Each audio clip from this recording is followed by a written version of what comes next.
Ket. Qu'on a Jean cap machine en même. Même je n'avais pas ça me dire.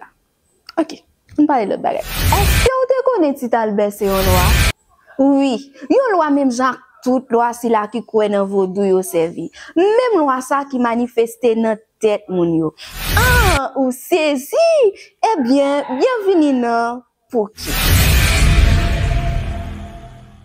Par ignorance, il y a pile parents qui traitent petit yo ou bien ti moun k'ap vive la kay yo tout non, souvent même parents ou bien ti moun sa yo pas même connaît qui ça non ça yo vle di. Et si ça n'a pas en pile, maman m'gommode li dil. So gen yon jebede comme ça. Pour yon zamim, maman te kon dil, ou tellement pas en pile, ou sans les di pendeng. C'est pire dans l'histoire, c'est là yon parent rete li di yon ti moun comme ça. Ou gen le ti Albert ou si e bouchou nan rideau.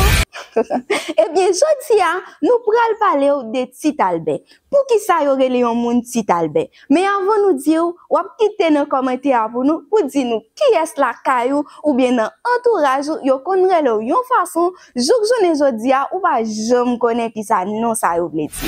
Moi-même, yo te konre le mbo a bali.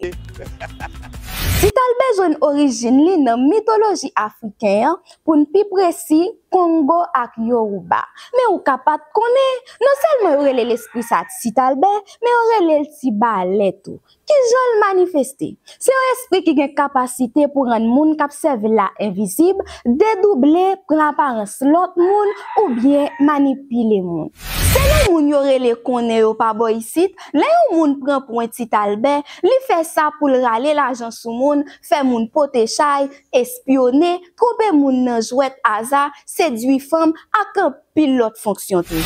Donc, nous comprenons pour qu'il ait tombé son 50 gouttes en bata puis la caille nous prenons l'acheter fruit d'odoy et puis grandement de nous signe bien Tit Albert.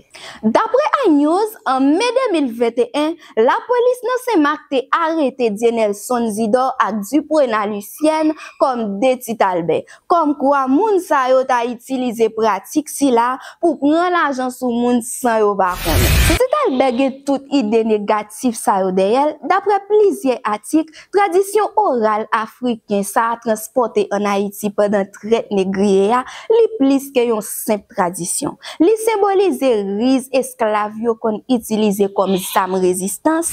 C'est un pont entre Afrique et Haïti, yon figi clé dans folklore haïtien.